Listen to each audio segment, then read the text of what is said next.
साथियों नमस्कार। अभी आपने देखा हमारी एक बहन अपने बच्चे को, छोटे बच्चे को लेके आई थी और बोल रही थी कि दूध पीते ही स्टूल पास कर देता है, पखाना कर देता है या कई दफ़ा दूध पिलाने के बाद उल्टी कर देता है।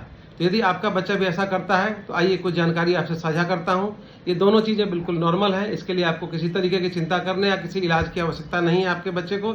यदि बच्चा दूध पीते ही उल्टी करता है तो बच्चा अपने पेट की कैपेसिटी से ज़्यादा दूध पी लेता है और पेट की कैपेसिटी से ज़्यादा दूध होता है तो कई दफ़ा बच्चा उसको उल्टी के रूप में निकाल देता है। तो हमेशा दूध पिलाएं, दूध पिला के उठ के बैठ करके बच्चे को दूध पिलाएं, लेटे लेटे कभी दूध ना पिलाएं और दूध पिला के कंधे पर रख के थपकी दिलाएं और जब बच्चा डकार ले ले तब उसको लिटाएं। कई दफ़ा बच्चा तुरंत डकार नहीं लेता है तो प्रयास करें कि उसको आधे घंटे तक डकार दिलाएं, डकार ले लेने के बाद ही लिटाएं।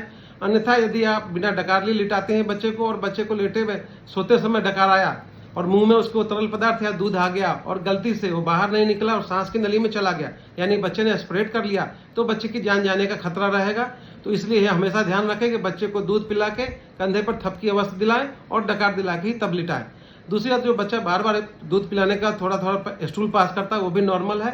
ये नॉर्मल गैस्ट्रोकोलिक रिफ्लक्स है, जो कि जैसे ही बच्चे को पेट में दूध जाता है वो पेट नसों के माध्यम से वो आंत को सिग्नल देता है कि हाँ भाई पेट में दूध आ गया, अब इसको पचाने की तैयारी करनी है और उसमें आंत की हलचल बढ़ जाती है। आंत की हलचल बढ़ने से बच्चा नीचे से स्टूल पास कर देता है और बार बार ऐसा करता है। तो ये भी नॉर्मल है, इसके लिए भी कुछ इलाज की आवश्यकता नहीं है।